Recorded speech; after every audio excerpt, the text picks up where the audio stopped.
Saudações aos companheiros do Judô de São Paulo, minha terra, onde eu me criei, me desenvolvi. É um prazer imenso estar aqui com vocês, tentando passar alguma novidade ou reforçando alguma informação que eu já tenha dado. É a primeira vez que eu falo para os professores de São Paulo, e isso me dá um grande prazer. Hoje a gente vai falar um pouco sobre essa transição da iniciação até o alto rendimento, quais são os processos, quais são como a gente deve estar se orientando para poder desenvolver o trabalho a longo prazo. Outro, por favor. Pode trocar o slide? Isso. Então, esse é o nome da palestra, Introdução ao Judô, Habilidades e Desenvolvimento Motor, essa primeira parte que eu vou falar, e pode trocar, isso. De acordo com o Sensei Jigoro Kano, como está aí aparecendo no slide, a finalidade do judô é o aperfeiçoamento físico, intelectual e moral do indivíduo em benefício da sociedade. Então, de modo que a formação do judoca deve ser bem ampla. Quer dizer, não fica sendo só em cima do tatame, não. Essa é a ideia que ele propagava, né? E o objetivo era da melhora social e tentar ajudar na formação do cidadão, né? Pode trocar.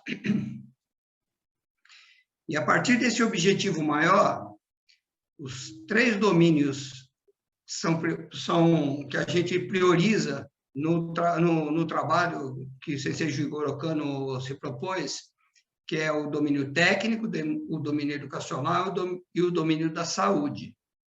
O judô ajudando nesses 3 pilares aí.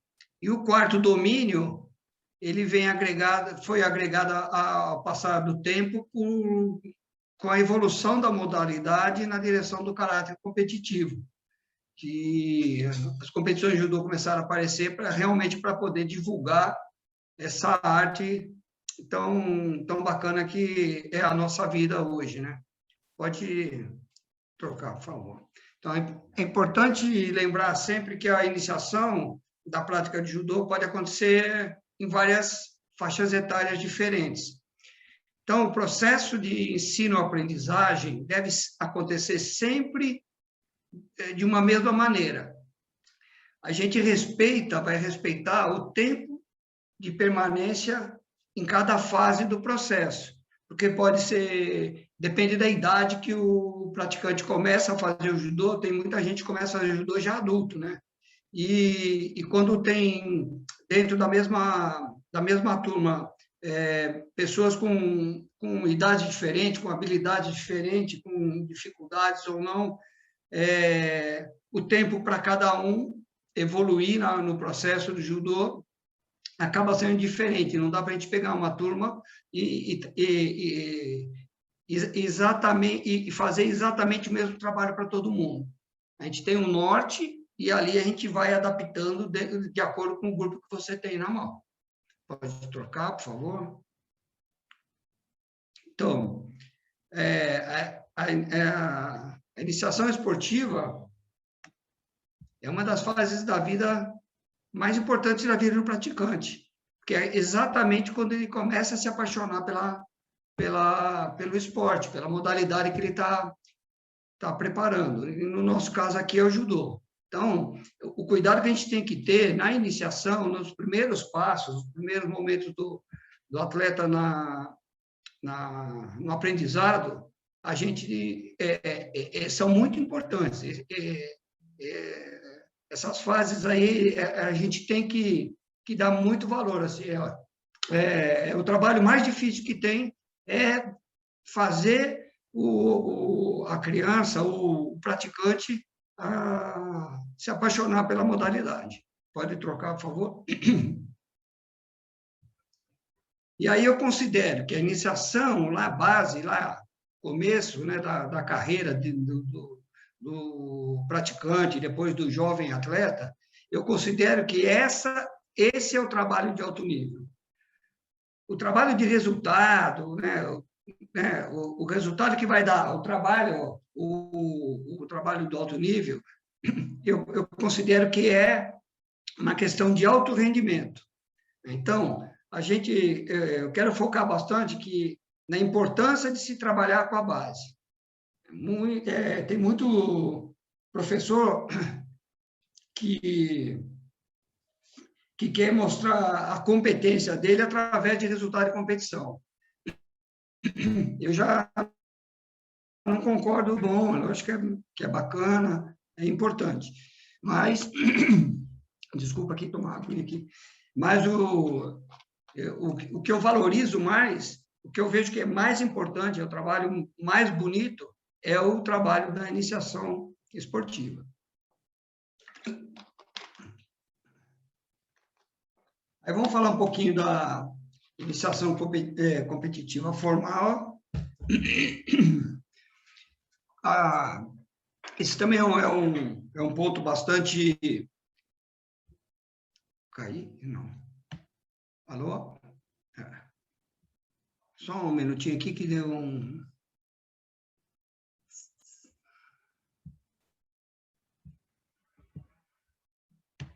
Desculpa aí que a tecnologia aí não é meu forte.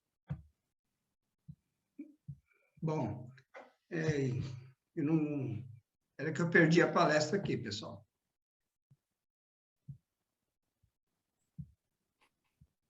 Se ela está nessa iniciação competitiva formal.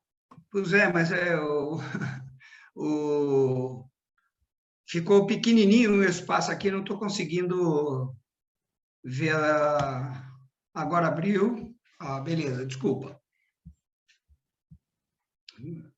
Então, está aqui. Pode continuar, então, oi? Oi? Vou continuar aqui. Pode continuar, tudo certo. Tá. Então, aí, vamos começar a falar um pouquinho da iniciação competitiva formal. E aí a gente tem a consideração quando começar, certo? Respeitando os períodos maturacionais e com um embasamento técnico. Não dá para pegar e começar a dar treino e de uma forma desordenada. A gente tem que respeitar os períodos maturacionais, né? E como a gente faz isso? Através desse processo gradativo e procurando proporcionar um ambiente favorável para a aquisição de conhecimento. Pode trocar, por favor? Então, normalmente, a literatura põe as fases de desenvolvimento nessa seguinte maneira que está no quadro agora.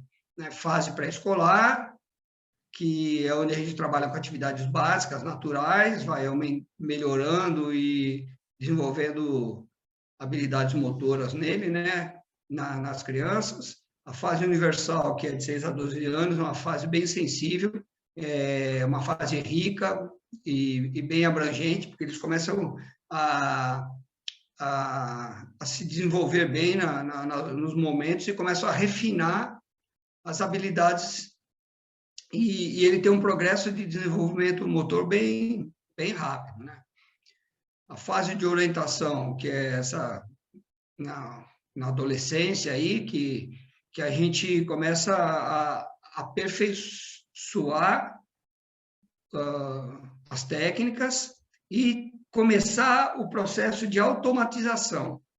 Automatização, assim, é no sentido de que, numa hora que ele estiver no meio da luta, ele vai fazer a técnica sem pensar. Ele vai perceber a fase do golpe e vai praticar. Então, a gente considera que essa é a fase de automatização.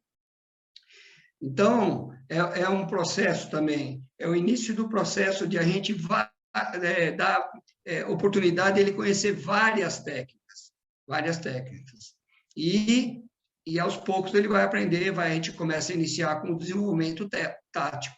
Então, esse processo nessa faixa etária é bem rico, o trabalho é bem árduo, com o nível e o número de informações que a gente vai passar para esse atleta, né? E aí, quando chega nessa outra, última fase aí de fase que a gente chama de fase de direção, é quando a gente começa a direcionar o atleta realmente para uma fase competitiva, né? Quando ele já está, vamos dizer assim, a gente está especializando ele na modalidade, ele vai ser um especialista. A partir desse momento, é a fase que ele tem que começar a desenvolver esse processo e se tornar um especialista de judô, no judô, né? Na hora da luta. Pode trocar, por favor? Então, a gente tem esses pilares aí, esses patamares, né? A formação básica, geral, vai até os 12 anos. Nessa fase de 11 a 14, começa esse processo de treinamento, um treinamento básico, né? Um treinamento de profissional, de campeão olímpico. E daí a gente começa a ir aumentando, de 15 a 17, é o primeiro nível de formação específica. Depois vem 16 ao 20, 21, que é essa fase do sub-18, sub-21, é um nível de formação bem específica já, e a partir desse momento é o treinamento para o alto desempenho, né? E aí cada um vai saber, dependendo da classe, da categoria que ele tiver, ele vai desenvolver as técnicas e o processo de luta de acordo com a categoria, com essa classe, né? Pode trocar, por favor?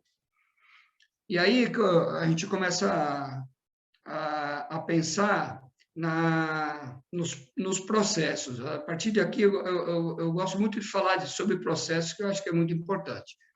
Essa transparência, eu tive fazendo uma palestra em Portugal, há anos atrás, e assisti a palestra de um outro professor, lá na Universidade de Coimbra, e aí ele colocou uma imagem, só que era uma fotografia. Essa aí é uma imagem aleatória que eu consegui e para tentar representar. Essa imagem, que essas crianças que estão aí na frente têm em comum, né? Que foi o que o professor estava explicando para a gente. O que eles têm em comum? Essas crianças que estão nessa fila, eles nasceram no mesmo dia e no mesmo ano. O que quer dizer? Todos eles têm a mesma idade. E quando você recebe no seu tatame, na sua academia, no seu clube, atletas que nascem no mesmo dia, no mesmo ano, quer dizer, têm a mesma idade, com características físicas completamente diferentes. É o mesmo trabalho que a gente vai fazer? A gente vai dar para esse que é um pouco mais alto, você vai desenvolver a mesma técnica, vai desenvolver a técnica da mesma maneira que você vai desenvolver para esse garoto, o quarto menininho aí, que é o menorzinho de tudo? Não, né? Não tem como. A gente tem que prestar atenção nas características de cada aluno para a gente poder desenvolver. Não dá para dar. Tem horas que não dá para dar o mesmo conteúdo naquela aula para todos iguais. Então, tem uma frase que fala, né? A gente tem e a gente pode tratar os diferentes diferente, para que todos eles consigam atingir o seu melhor desenvolvimento. Pode trocar, por favor?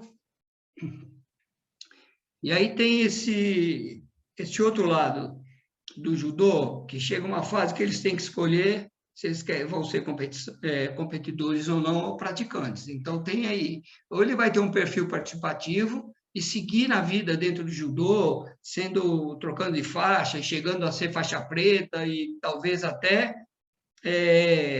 lá na frente, pode até, se ele tiver vontade de fazer uma faculdade de educação física, para poder ele pode até chegar ao seu professor. Enquanto outros podem fazer a opção de ir para o lado da competição. E aí a gente também, isso acontece dentro da nossa academia, do nosso clube, que muitas vezes esses dois perfis estão no tatame ao mesmo tempo, né? E a nossa habilidade vai ser a de como nós vamos lidar com isso, né? Pode trocar, por favor. Então, aqui tem quais são as características aqui nossa, né, de judô, né? E das escolas, né? Então, tem escola de esporte, escola e equipes de base. Qual é a característica maior dela? É a quantidade. É a hora que a gente recebe um monte de gente, ela é inclusiva, todo mundo pode participar, né? Então, ela tem um perfil participativo, nesse grupo a gente encontra crianças que só têm perfil participativo, tem outras que são muito talentosas e tem umas que têm um perfil competitivo, no mesmo grupo. Aí começam como a gente vai analisar as equipes representativas. Qual é a característica? A característica de equipe, ela já é seletiva. Você só está na equipe quem tem qualidade. Então, já mudou a característica daquele outro grupo, que é muita gente e inclusiva. Aqui, nessa segunda fase aí de que já começando as equipes, ela já é uma característica bem seletiva. Então, o perfil dela já caiu ali para o perfil competitivo, e é onde a gente começa a perceber os talentos mais fortes, né? Mais fortemente, né? E depois chega no nível de seleções estaduais, seleções nacionais, que a característica é a excelência e ela é exclusiva, totalmente exclusiva. Essa fase quando chega nessa fase de seleção. Você vê só que, para os Jogos Olímpicos, só pode ir um atleta por país na categoria. Então, quantos atletas ficaram para trás? Então, realmente, ela é totalmente exclusiva, enquanto as equipes representativas ela ainda é seletiva, enquanto a primeira fase lá, ela é inclusiva. Então, aqui, nessas seleções nacionais, geralmente são os acima da média. Trabalha com atletas acima da média. Pode trocar, por favor? Então, tem aí qual é a descrição de um talento? Que ele é indivíduo que possui uma aptidão específica, acima da média, em determinado campo de ação. No nosso caso, é o judô. E ele pode ser, esse talento ele pode ser detectado, treinado e desenvolvido. Qual é o que caracteriza o talento? O tipo de constituição corporal, coisa que ele trouxe da família, né? Já o biótipo dele e essas coisas. Ele tem uma aptidão motora, cognitiva e afetiva bem favorável, tem uma boa cabeça, sabe entender as coisas de uma forma mais rápida e assimilar, e também tem que ter as condições sociais e ambientais propícias para esse talento poder realmente se desenvolver. Pode trocar, por favor? E aí a gente tem um comentário assim, que é aproximadamente um quarto dos atletas deixam as equipes por ano. Sempre a gente deve trabalhar com o maior número de crianças possível, atletas novos, jovens atletas, pois elas têm momentos de desenvolvimento diferente.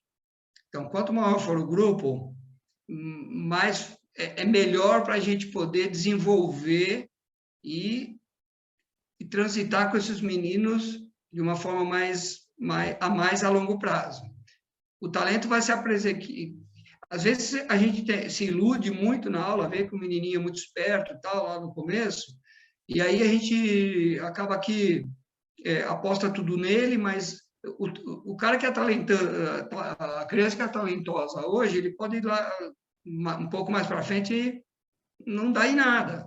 E aí você já perdeu vai perder esse atleta e vai perder os atletas que você deixou de atender porque não eram tão talentosos como esse, né? E muitas vezes tem atletas que começam devagar, devagar, devagar, mas eles são persistentes e de repente ele vai lá e é o cara que vai ser o campeão. Então a gente tem que ter um olhar mais amplo para os nossos jovens, né, atletas, atletinhas, né, para que a gente possa realmente fazer um melhor trabalho para cada um deles. Né? Cada um vai ter o seu papel dentro do contexto do grupo de treinamento. Então, não adianta a gente pensar em trabalhar só com os talentos, você percebe que o menino é espertinho, então a gente começa a dar atenção mais para ele, que mais para frente ele pode jogar tudo a perder, e aquele outro que era o mais lentozinho tal, ele conseguiu se desenvolver melhor, mas talvez com deficiência por falta de atenção que a gente deixou de dar a ele lá atrás. Ok, pode trocar, Miguel. Então, a gente considera assim, como é que é esses dois triângulos aí invertidos, como é a vida esportiva de um judoca. A gente vê assim que a base da pirâmide é bem grande, né? Tem os alunos lá embaixo, né? Que eles estão aonde? Nas escolas, nas academias, nos clubes, agora projetos sociais, enfim. Aí eles começam a avançar, já vai apertando um pouquinho quando começam as equipes de base, sub-11, sub-13, sub-15, já começa a ser um pouco excludente, já começa a fechar um pouquinho mais o triângulo. Quando chega na equipe sub-21, é uma fase bem difícil, porque começam as evasões. Ou ele vai para o vestibular, enfim, tem outras opções na vida dele, que aparecem na vida deles, que ele pode começar, se ele não, a sair do judô, então já está estreitando também a pirâmide, e geralmente esse pessoal, eles estão transitando ali em academias, clubes, projetos de prefeitura, tem universidades que apoiam, e aí mas a pirâmide vai apertando, né? Aí, quando chega lá na elite, aí é totalmente exclusiva. A gente vai achar esse pessoal nesses clubes que têm patrocínios, né? E na confederação, no Comitê Olímpico Brasileiro, esse a gente chama de elites. E aí, nesse final de pirâmide, esse pessoal daí que está aí no meio, ele começa a fazer outras opções quando ele não consegue ser o atleta que ele pensou, que ele gostaria de ser, então ele passa a fazer, se manter no judô, nesse processo de ter um lazer mesmo, de ser um praticante de judô e não um campeão. Às vezes, agora tem essa nova, de um tempo para cá, cresceu bastante, né, o trabalho de veteranos, né, equipes de veteranos, então eles já saem daqui, eles vão para as equipes master, enfim. Então, esse é um resumo assim do que como eu enxergo a vida esportiva do judoca e como a gente pode, quando a gente olha para essas pirâmides, a gente vê que a gente não pode, que a gente não precisa perder o atleta porque ele não quis ser campeão, ele não conseguiu ser campeão, a gente consegue de uma maneira ou de outra direcioná-los para eles serem praticantes, para eles terem longevidade na prática de judô. Aí pode trocar, por favor. Então, como eu faço um paralelo aí em relação ao bom trabalho dos treinadores, dos professores, né? Quando a criança, o atleta, o garoto ou a garota tem uma iniciação orientada, não importa a fase que ele está, ele está passando por um trabalho de alto nível. E quando ele está nesse trabalho de alto nível, se desenvolvendo aí, ele se desperta por um sonho, né? Enquanto isso, quando ele já está na fase de competição, que é rendimento, e aí é a realização do sonho dele. Então, a iniciação bem orientada é alto nível, né? E o trabalho de alto nível desperta o sonho. A competição é rendimento, né? E o bom rendimento, a determinação, ajuda na realização do sonho. Então, um bom competidor depende de uma boa iniciação, o alto rendimento depende de um trabalho de alto nível, e realizar o sonho depende de ter sido despertado para o sonho. Então, a gente tem que, o tempo inteiro, estar alimentando e proporcionando condições de nossos alunos reconhecer, conquistar o sonho deles, né? Chegar no sonho deles, não importa qual seja. Então, pode trocar, por favor. Então, o professor Bompa, esse é bem antigo, essa filosofia de treinamento dele, mas para mim é sempre atual. Quando a gente compara especialização precoce e programa multilateral, que é um programa mais a longo prazo, cumprindo todas as fases de desenvolvimento. Então, quando é especialização precoce, ele tem um desenvolvimento rápido, ele tem um melhor desempenho na faixa etária de 15 anos, 16, por conta de uma adaptação rápida. Daí só que os resultados deles são inconsistentes nas competições, tem o ganha, perde. Aí começam a ter, são muito suscetíveis a lesões devido à adaptação forçada ao processo de treinamento sem sem um processo adequado de treinamento, apenas um treino mais só visando competição, né? E perto dos 18 anos, eles começam a se sentir saturados por conta de não conseguir os resultados que eles gostariam, tudo por conta de um desenvolvimento muito rápido no início da carreira, sem ter uma base, uma boa sustentação. Então, tem um programa que é multilateral, que é a nossa proposta de começar a trabalhar de uma forma através de processos muito bem marcados, né, muito bem registrados, que é chamado de programa multilateral, que no começo nem sempre ele tem um bom desempenho, ele pode ter um baixo desenvolvimento do desempenho dele, aí ele começa a ter um melhor desempenho a partir dos 18 anos, né, que vai acompanhando a maturação fisiológica e psicológica do praticante, né, do judoca. Aí ele começa a ter um desempenho mais consistente em competições, porque ele tem a formação bem equilibrada, se machuca menos, tem poucas lesões, e acaba tendo uma longevidade competitiva maior. Não importa o resultado, mas ele consegue competir até mais para frente um pouco, né? Não tem essa vontade de abandonar o judô e, enfim. Pode trocar, por favor? Falar um pouco de habilidades de desenvolvimento motor. Pode rodar.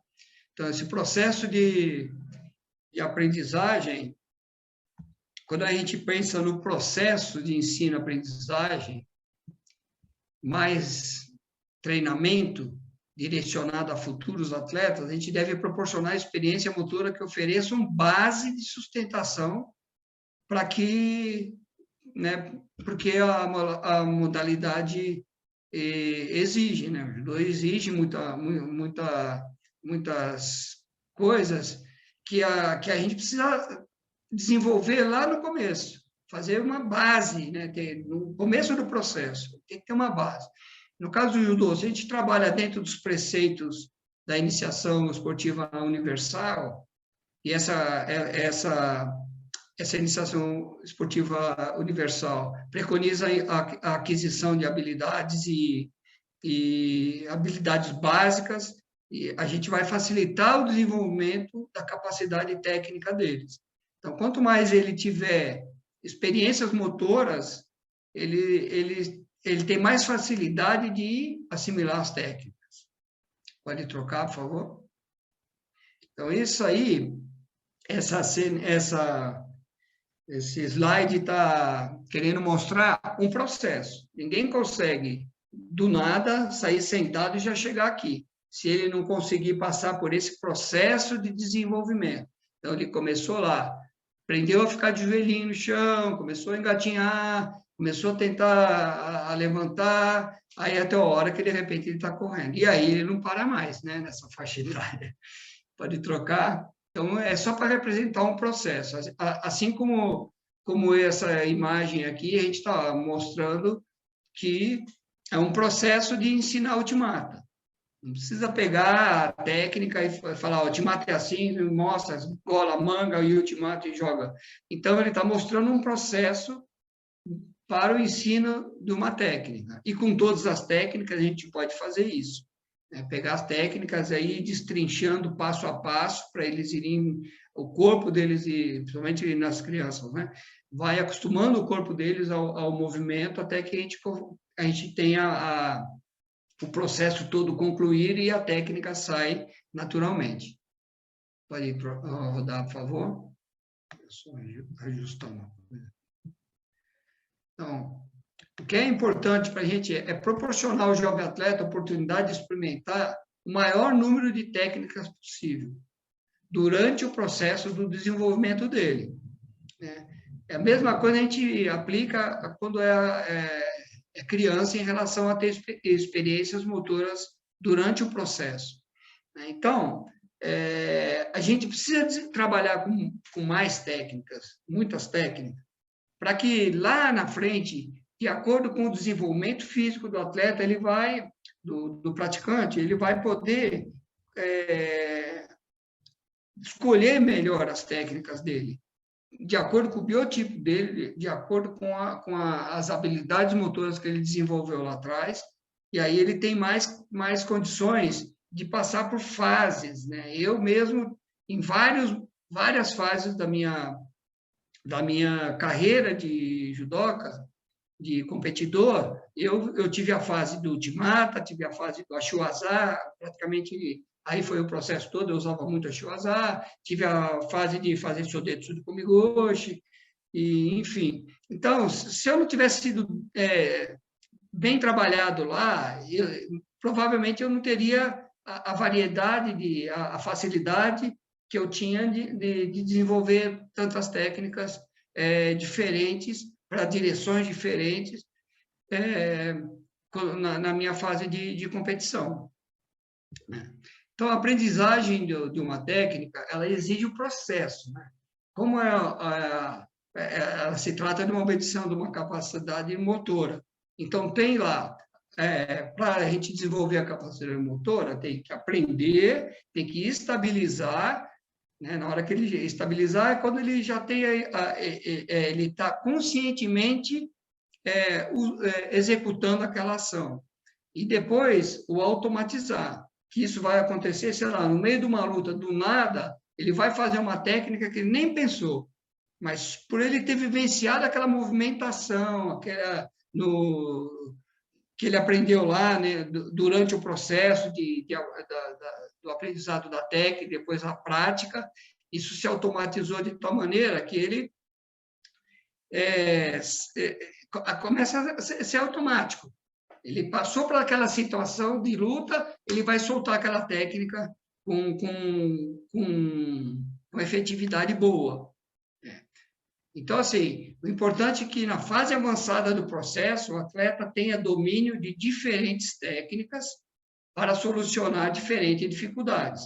Então, a gente tem que trabalhar os nossos jovens atletas, nossos praticantes lá, de forma que ele possa... eu dou ultimata, por exemplo. Eu tenho que saber dar ultimata num cara destro, num cara canhoto, num cara que é muito forte, um cara que é muito alto, um cara que é muito baixo. Então, o meu ultimata, eu tenho que saber aplicar em vários adversários, em várias situações. Não dá para ser assim, eu só consigo dar ultimata se eu pegar o Shiro-eri, por exemplo. Aí, tudo bem, é legal. Aí, se o cara não deixa você pegar lá, ele perdeu a melhor técnica dele. Então, a gente tem que trabalhar de uma forma de que ele tenha habilidades diversas para conseguir adaptar o Tokuiwaza dele, né, para cada adversário que ele enfrentar. Né? Pode trocar, por favor? Então, isso aqui é um pouco mais já de ciência, né? Aprendizagem de técnica depende de mecanismo neurofisiológico. Né? Então, toda habilidade técnica é uma sucessão de reflexos, aquilo que eu estava falando um pouquinho agora há pouco, né? Sendo que os mais relevantes são os reflexos pré-condicionados. Aquele que inconscientemente provocado, através de estímulos internos e externos, que desencadeiam reações neuromusculares. Aí essas reações acontecem em consequência de hábito adquirido, quer dizer, da prática. São 3 fases no processo de aprendizagem. A primeira é a aquisição da forma básica do gesto. Né? Então, a coordenação, a gente usa a coordenação motora bruta ou a primária. Dependendo do lugar, fala de um jeito diferente. A segunda fase é a correção e o aperfeiçoamento, aquela fase que vai repetir, vai ser corrigido, vai refinar a coordenação específica daquela técnica. E a terceira fase, que é a estabilização dos movimentos sob diferentes situações de realização, que é o que eu estava falando agora há pouquinho. Né? Você tem a sua técnica, tem que saber dar a sua técnica num adversário mais alto, mais baixo, mais gordo, mais magro, destro, canhoto, enfim. Então, aí é quando você consegue chegar nesse patamar, é quando você já está com a sua técnica, melhor técnica, automatizada. Pode rodar, por favor. Então, a automatização permite que o movimento deixe de ser dirigido pelo consciente. É aquilo que eu estava falando. Do nada, ele solta o golpe, só com a movimentação do outro, ele já é o start para ele fazer a técnica, a melhor técnica dele. Muitas vezes, você não precisa construir. O seu adversário te apresenta, né, se proporciona o momento da técnica. Se você tem uma boa prática, se você teve esse processo de desenvolvimento muito, bem elaborado, quando ele te oferecer aquele momento, você vai realizar a técnica da melhor maneira possível. Né? E aí, esse movimento automatizado, ele sempre tem a característica de ser bem rápido, bem seguro e preciso, porque ele foi praticado muito, né? Muitas vezes. Então, é importante alcançar a automatização das técnicas no processo do alto rendimento, para o atleta poder dar mais atenção à execução tática e à utilização consciente das reservas físicas durante a luta. Então, é isso. Se o cara tem uma boa base técnica, vai chegar um momento que ele não precisa mais se preocupar tanto em ficar refinando a técnica, porque ela já está pronta. Aí ele tem mais tranquilidade para ele poder começar a estudar os adversários, começar a desenvolver dar continuidade no desenvolvimento da sua parte tática, e também ele começa a poder focar também bastante na preparação física, né? Para ter reservas durante a luta, reservas físicas, né? E aí a gente está mostrando, são 2 atletas, né? O Ted René e Inoue, que fazem a mesma técnica, e os 2, cada um tem sua característica diferente de fazer a técnica. Não importa isso não é o que mais importa. Importa que eles conseguiram adaptar a técnica e treinaram, né, para que eles conseguissem fazer. Fazer a técnica com perfeição. Então, às vezes, tem professor que ensina ultimata que ele fazia. Né? É legal ele falar, eu fazia ultimata assim. Só que não necessariamente o aluno dele precisa fazer exatamente o mesmo tipo de ultimato que o sensei dele faz. Né? Porque eles devem ter, sei lá, pode ter biotipos diferentes, e, enfim, tem por várias razões. Né? Então, cada um vai se desenvolver na técnica da melhor maneira possível para ele. Tá? Pode trocar, por favor?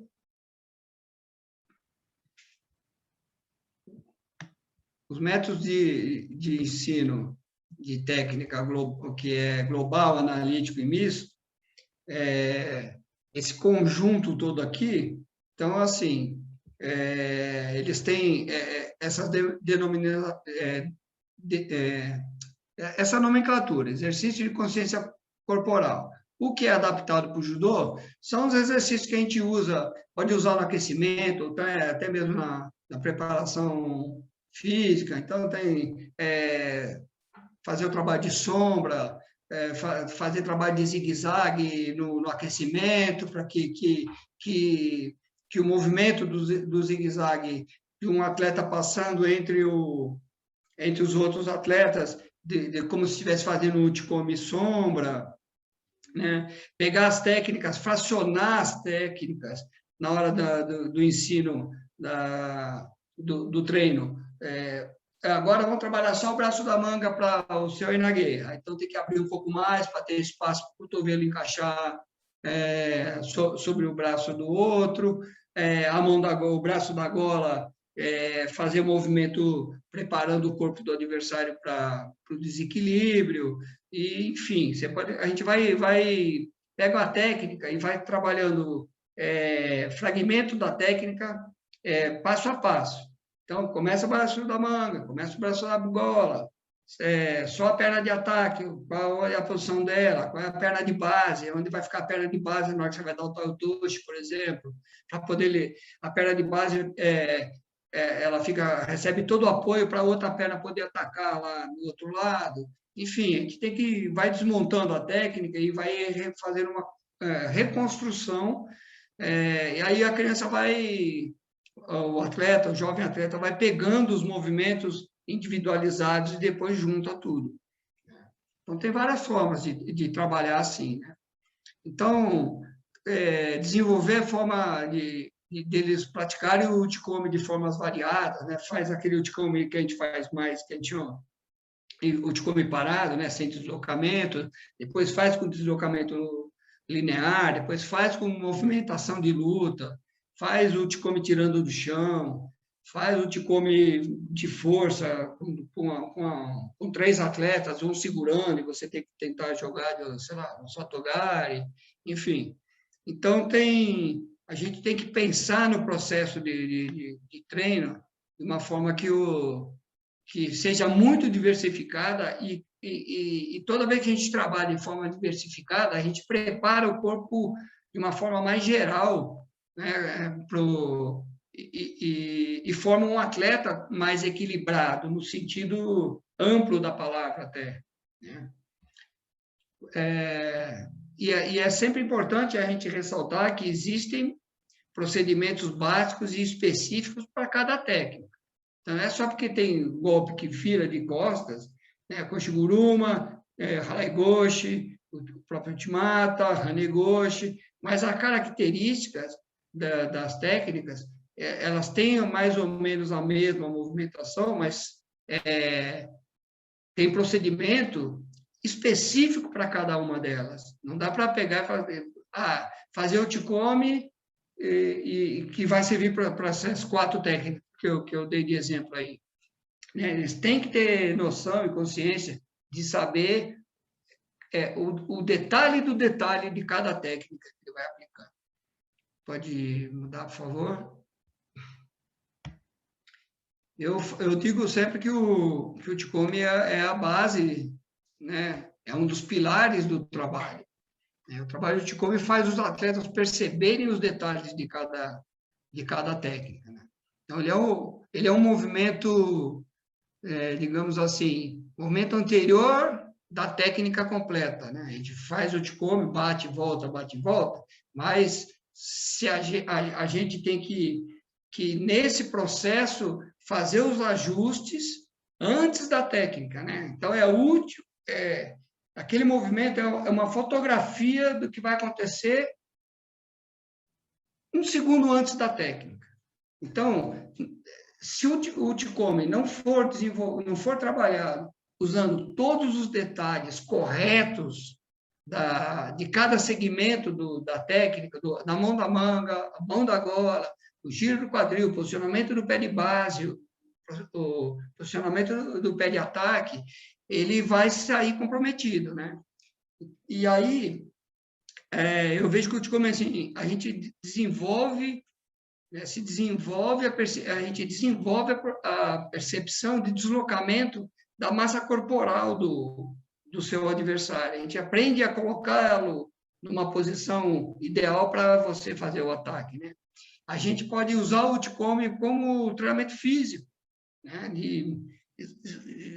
O Uchikomi de velocidade, o Uchikomi de força, né? Faz 3-3, um segura, o outro tenta tirar os dois do chão, enfim. Então, o Uchikomi é muito rico, a gente tem que fazer, né?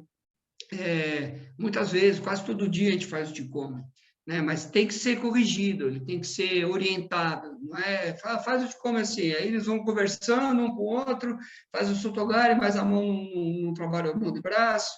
A gente tem que estar o tempo em cima. Nós, professores, nós senseis, temos que estar o tempo inteiro em cima dos nossos atletas, corrigindo, para o bem deles, né? Corrigindo. Aí pode trocar, por favor. E aí, falar um pouco sobre Kumikata, é bem polêmico, porque tem várias formas, né? Tem gente que só segura em cima, tem gente que, enfim. Eu gosto muito do Kumikata clássico, né? Que é o gola e manga, porque daí eu tenho a possibilidade de, com a mesma pegada, gola e manga, eu tenho condição de desenvolver muitas técnicas. Enquanto eu penso que a gente deve evitar, assim, principalmente nas classes menores, essas pegadas que são boas, são excelentes, mas elas são limitantes. Por exemplo, o Shiro-iri. O garoto não vai conseguir, por exemplo, fazer um Morotese-oi daqui, ou um Taiotoshi. Ele vai conseguir fazer um Koshiguruma, fazer um Tsurukomi-goshi, Harai-goshi. Não está errado fazer isso. Mas a gente tem que despertar, principalmente nos jovens atletas, nas categorias de base, que eles, primeiro, eles desenvolvam muito a pegada clássica e toda vez associando as técnicas, partindo da pegada clássica, para depois eles acharem uma variação. Não tem problema ter variação, não tem problema fazer até, como a gente diz, brincando, né? Tá na competição, jogou, foi bom, acabou. Se o golpe foi bonito, se foi feio, mas para ele ter mais longevidade e mais opção de escolha quando ele chegar na fase que ele é mais velho, mais adulto, que o corpo dele mudou, ele tinha, sei lá, ele era pequenininho, cabia bem o seu Inage nele. Aí, de repente, ele teve um estirão, está com 1,90 m e a categoria dele tem caras baixos. Aí é difícil para ele fazer o seu Inage. Se ele não teve experiência em outras técnicas, ele não vai conseguir trocar de técnica. Ele vai ficar sempre dependente daquele golpe que não cabe mais nele, né? Então, a gente tem que pensar assim, né, que todos os atletas devem desenvolver habilidades, pelo menos 2 ou 3 kumikatas, de forma a ele ter mais opção de ataque e aumentar o seu repertório técnico. Então, assim, eu reforço bastante que o atleta tem que ter consciência da função específica dos braços na aplicação da técnica. Então, eu pessoalmente falo que o braço da gola, que é o braço de habilidade, que é o braço da técnica, o braço da manga, o braço de controle, porque ele posiciona, ele bloqueia, ele posiciona o corpo ajuda a posicionar o corpo do parceiro na forma ideal para poder fazer a técnica, né? Então, assim, e é importante também no trabalho de Kumikata, você ter, com a mesma pegada, você faz várias técnicas. E uma técnica, isso já é um treino um pouco mais avançado, você tem uma técnica, um Ouchigari, por exemplo, que você consiga fazer com várias pegadas diferentes. Eu mesmo fazia, segurando a pegada tradicional, gola e manga, fazia Ouchigari, pegava as duas mangas, fingia fazer o poder, fazia Ouchigari, fazia Ouchigari abraçando a cintura, na época que podia pegar na perna, fazia o tigar e abraçava a perna. Então, é bem bacana a gente pensar nisso, né? A mesma pegada para várias técnicas e uma técnica com várias pegadas diferentes. Porque aí você consegue surpreender o seu parceiro, o seu adversário. Ele já sabe que você segura daquele jeito, fala, então ele vai dar tal golpe. Mas, de repente, você dá aquele mesmo golpe com outra pegada. Pode virar, por favor. Então, aqui, esse mapinha aqui, eu coloco assim, que comparando o nosso trabalho,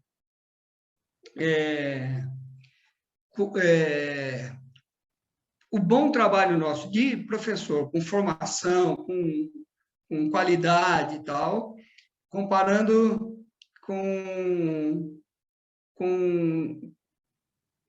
profissionais não tão capacitados. Então, eu fiz um paralelo com uma árvore, uma plantação, né? Então, eu digo assim, que a iniciação esportiva é um trabalho de alto nível, vivência motora, experiência corporal, aí você descobre a modalidade, descobre o judô, né? Aí você vai lá, aprendizagem global, aumento do acervo motor, você vai se encantando com o judô, né? Você vai se aperfeiçoando, se especializando, vai tendo o gesto técnico padronizado, você começa a sonhar, aí você chega na competição, tem resultado, né? Tem excelência, né? Vai aplicar tudo que você vivenciou no treino, você realiza o sonho. Então, eu fiz um paralelo com um plantador. A semente você planta a semente, você aduba e rega a semente, você vê o crescimento do fruto e você faz a colheita e a degustação. Então, não é uma semente que ela nasceu com vento, né? Caiu da árvore, caiu ali na terra, não foi adubada, não foi regada, ela cresceu, cresce murcha, cresce sem sabor, né? Se for uma fruta, enfim. Então, nós temos esse papel de plantadores, né, de jardineiros, né, que planta a semente e vai acompanhando e vai fazendo ela crescer, né, até a gente ter o fruto pronto na mão. Pode passar, por favor? Então, os CIDEX são os profissionais que tratam a semente. Pode passar mais uma, por favor?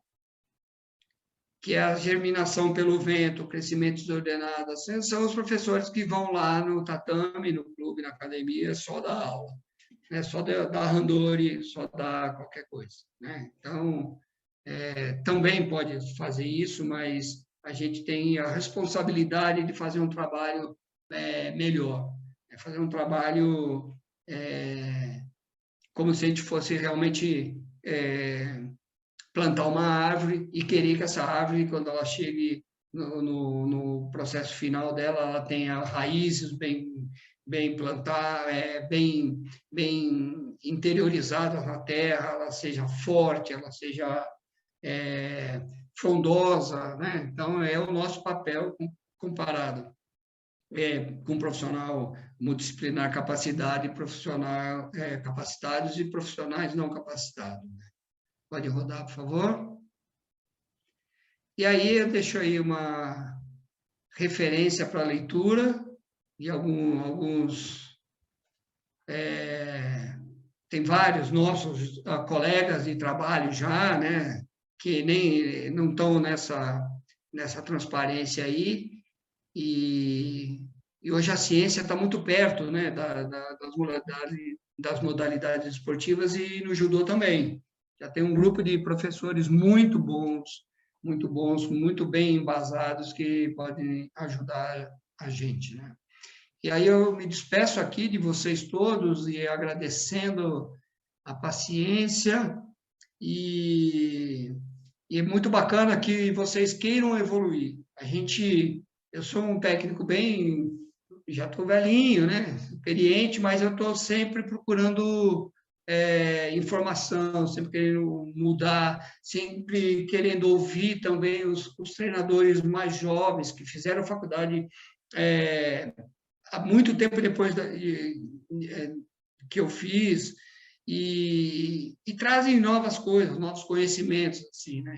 E faz sentido. E eu gosto muito de conversar com eles, né? De trocar ideias. Às vezes eu trago aquelas ideias mais enraizadas, né? Mais antigas, e eles dizem, não, sensei, mas a gente pode fazer assim, assim, assim. E isso é muito legal, né? Então, é muito importante que a gente procure evoluir sempre, sempre. O mundo está sendo cada vez mais rápido. Hoje a gente está conversando aí, ó, por vídeo. Eu estou na minha casa, vocês estão na casa de vocês, falando sobre judô, estudando judô, aprendendo judô. Isso é muito bacana, né? Então, eu agradeço a vocês, pessoal da federação, sempre me acolheu muito bem. Eu sempre tentei colaborar da melhor maneira possível com a Federação Paulista. Eu fui diretor técnico por um período, e depois fiquei muitos anos no Projeto Futuro, enfim. A minha ligação com o São Paulo é muito forte, muito grande e muito querida.